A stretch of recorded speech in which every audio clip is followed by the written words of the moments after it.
Hello friends, आज हम लोग मूल अधिकार देख रहे हैं। ठीक, जो अनुच्छेद 12 से 35 तक पढ़ना है। तो स्टार्ट करते हैं। भाग 3 में 12 से 35 तक पढ़ना है मूल अधिकार। ठीक, तो आज हम लोग मूल अधिकार देख रहे हैं। तो मूल अधिकार को नैसर्गिक अधिकार कहते हैं। मूल अधिकार को नैसर्गिक अधिकार कहते हैं। नैसर्गिक इसलिए कहते हैं क्योंकि हमें जन्म से प्राप्त हो जाता है, नेचुरल राइट से। ठीक, इसी वजह से इसको नैसर्गिक अधिकार कहते हैं। मूल अधिकार को मैग्ना कार्टा कहते हैं। मूल अधिकार को मैग्ना कार्टा भी कहते हैं और इससे यूएसए के संविधान से लिया गया है। ठीक ना, मैग्ना कार्टा कहते हैं मूल अधिकार को, यूएसए के संविधान से लिया गया है। मूल अधिकार का उल्लेख सर्वप्रथम फ्रांस के संविधान में किया गया था। ठीक, मूल अधिकार का सर्वप्रथम उल्लेख कौन से संविधान में किया गया? तो फ्रांस के संविधान में। एग्जाम्स के लिए बहुत इंपॉर्टेंट, बिहार के कोई भी एग्जाम, बिहार दरोगा, बिहार पुलिस मद्य निषेध, कोई भी एग्जाम है तो इसके लिए बहुत इंपॉर्टेंट है। अगर वीडियो आप लोग का अच्छा लग रहा है तो चैनल को सब्सक्राइब कर लीजिए, वीडियो को लाइक कर लीजिए। ठीक, अनुच्छेद 12 देखते हैं। अनुच्छेद 12 में क्या कहता है? अनुच्छेद 12, इस अनुच्छेद के तहत मौलिक अधिकार के द्वारा राज्य को परिभाषित किया गया है। मतलब राज्य का मीनिंग बताया गया है अनुच्छेद 12 में कि राज्य का मतलब क्या होता है। ठीक,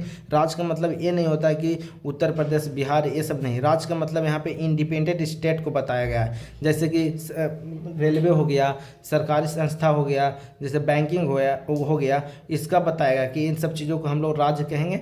अब यहाँ अगर मौलिक अधिकार का उल्लंघन होता है तो वो संस्था जिम्मेदार होगा। ठीक, अनुच्छेद 12 ये कहता है। ठीक, अनुच्छेद 13 के अनुसार यदि कोई भी कानून मौलिक अधिकारों का उल्लंघन करता है तो अदालत कोर्ट से ऐसे कानूनों को रद्द कर सकती है। ठीक, अनुच्छेद 13 बोलता है कि कोई भी संसद कानून बनाया और मौलिक अधिकार का उल्लंघन कर रहा तो ऐसे कानूनों को अदालत रद्द कर देगी। ठीक, रद्द कर सकती है या कर देगी। ठीक, समानता का अधिकार देखते हैं हम लोग 14 से 18। अब हम लोग समानता का अधिकार कहाँ से कहाँ तक पढ़ना है? 14, अनुच्छेद 14 से 18।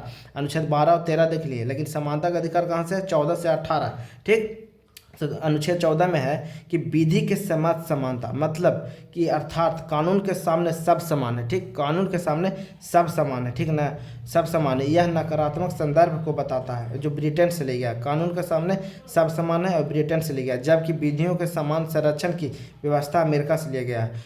और विधियों के समान संरक्षण की व्यवस्था अमेरिका से लिया गया है। तो विधियों के समान संरक्षण मतलब कि कानून सबको समान तरीके से संरक्षण करेगा। ठीक ना, प्रोटेक्ट करेगा सबको समान तरीका से। जैसे एमएलए के बेटा के जैसे को संरक्षण कर रहा है कानून, उसी तरीका से आम नागरिक के बेटों को भी संरक्षण करेगा कानून। ठीक, तो अपवाद में है राष्ट्रपति तथा राज्यपाल, जो विधि के समझ समानता नहीं है जब तक ये पद पर है, राष्ट्रपति और राज्यपाल। ठीक, अनुच्छेद 15 में क्या है कि जाति, धर्म, लिंग, मूल, वंश तथा जन्म स्थान के आधार पर सार्वजनिक स्थान पर, सरकारी संस्था स्थान पर भेदभाव नहीं किया जाएगा। ठीक ना, जाति, धर्म, लिंग, मूल, वंश तथा जन्म के आधार पर भेदभाव नहीं किया जाएगा। अनुच्छेद 15 में, अनुच्छेद 15 में ये बोला। ठीक, अनुच्छेद 16 क्या कहता है?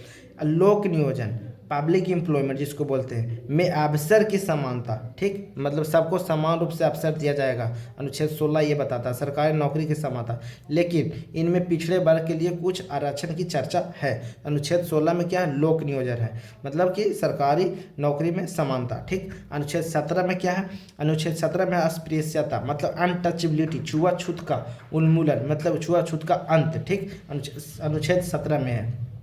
अनुच्छेद 18 में क्या? उपाधियों का अंत, किंतु शिक्षा, सुरक्षा, भारत रत्न आदि उपाधि रख सकते हैं। जैसे कि शिक्षा में अगर कोई इंजीनियर है तो इंजीनियर उपाधि रख सकता है, डॉक्टर है तो डॉक्टर रख सकता है, मेजर है तो कोई मेजर रख सकता है, सैन्य के पद पर कोई उपाधि मिला जैसे मेजर, कर्नल, ये सब रख सकते हैं। लेकिन जैसे कि राय बहादुर हो गया, राजा हो गया, महाराजा हो गया, इस तरह का उपाधि का अंत कर दिया गया अनुच्छेद 18 के तहत। ठीक, अनुच्छेद 18 के तहत। तो आज हम लोग देख लिए हैं मूल अधिकार 12 से लेके 18 तक। अब हम लोग 19 से 22 तक स्वतंत्रता का अधिकार अगले सेशन में देखेंगे। इस तरीके और अगले सेशन में भाग 3 कंप्लीट कर लेंगे, फिर आगे हम लोग और अध्ययन करेंगे। ठीक है, तो आज वीडियो के यहीं अंत करते हैं।